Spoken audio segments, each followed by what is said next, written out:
आपण बघत आहात आम्ही नेवास्कर न्यूज, नेवास्करांच्या हक्काचं व्यासपीठ। राष्ट्रवादी काँग्रेस शरदचंद्र पवार पक्षाचे प्रवक्ते विकास लवांडे पुन्हा एकदा चर्चेत आले आहेत। वारकरी संप्रदायात घुसखोरी झाल्याचा आरोप करत काही वारकऱ्यांची यादी सोशल मीडियावर प्रसिद्ध केल्यानंतर लवांडे यांच्यावर जोरदार टीका झाली होती। याच वादातून काही दिवसांपूर्वी त्यांच्यावर शाई फेक करण्यात आली होती। त्या घटनेचा व्हिडिओ सोशल मीडियावर मोठ्या प्रमाणात व्हायरल झाला होता। दरम्यान आता वाघोली पोलिसांनी विकास लवांडे यांना अटक केली आहे, मात्र अटकेमागचे नेमके कारण अद्याप स्पष्ट करण्यात आलेले नाही। पोलिसांकडून अधिकृत माहिती देण्यात आलेली नसली तरी याच वारकरी वाद प्रकरणात त्यांच्या विरोधात तक्रार आणि गुन्हा दाखल झाल्याची माहिती समोर येत आहे। दुसरीकडे राष्ट्रवादी काँग्रेस शरदचंद्र पवार पक्षाने ही कारवाई खोट्या गुन्ह्याखाली केल्याचा आरोप केला आहे। तसेच पक्षाच्या कार्यकर्त्यांना वाघोली पोलीस ठाण्यासमोर जमा होण्याचे आवाहन करण्यात आले असून परिसरात तणावाचे वातावरण निर्माण होण्याची शक्यता आहे। या प्रकरणी संग्रामबापू भंडारे यांनीही सोशल मीडियावर प्रतिक्रिया देत आपली भूमिका मांडली आहे। आता पुढे पोलिसांची भूमिका काय असणार आणि या प्रकरणाला कोणते राजकीय वळण मिळणार हे पाहणे महत्त्वाचे ठरणार आहे। जय श्रीराम। मी संग्रामबापू भंडारे।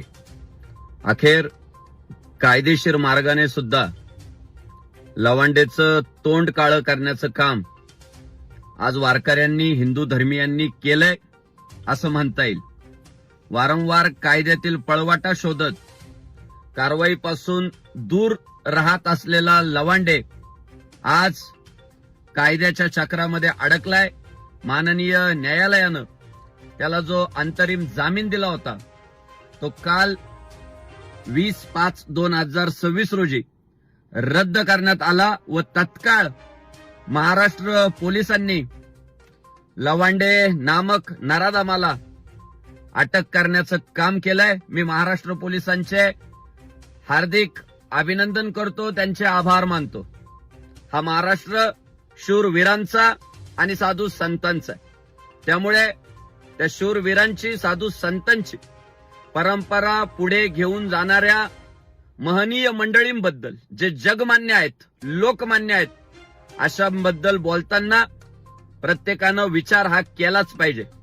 लवांडे अनेक दिवसांपासून या हिंदू धर्मातील महापुरुषांबद्दल, लोकमान्य मंडळींबद्दल नको ती गरळ ओकण्याचं काम करत होता, फेक नेरेटिव्ह सेट करायचं काम करत होता आणि वारंवार त्याच्यावर कारवाई व्हावी अशी आम्ही सर्वच हिंदू धर्मीय मंडळी मागणी करत होतो। हिंदुत्ववादी सगळ्या संघटना, पक्ष, कार्यकर्ते, सगळे संप्रदाय सर्वजण एकत्रित येऊन या लवांडेच्या विरोधात लढले। अनेक ठिकाणी गुन्हे दाखल केले, अनेक ठिकाणी निवेदनं दिली आणि आज कायद्याचा फटका या लवांडेला बसलाय। त्याने इथून पुढे तरी स्वतःमध्ये सुधारणा करून घ्यावी। त्यानं खरं तर हिंदुत्ववादी सरकारचे आभार मानले पाहिजे की मागच्या काळामध्ये केतकी चितळे ताईंवर जेव्हा कारवाई झाली, कारवाई दरम्यान तिची जी हेळसांड झाली ती हिंदुत्ववादी सरकार कार्यरत असताना लवांडे तुझी नक्कीच होणार नाही याची आम्हाला खात्री आहे। त्यामुळे तू हिंदुत्ववादी सरकारचे खऱ्या अर्थानं आभार मानले पाहिजे की जे तुला सुरक्षित ठेवताय। आणि तू म्हणालास की चोर सोडून संन्यासाला फाशी होतीये, तर तू अजून पण आत्मपरीक्षण कर, जाणीव करून घे की जेव्हा चोरच स्वतःला संन्याशी समजू लागतात तेव्हा त्या चोरांची हीच गत होते जी आज तुझी झाली।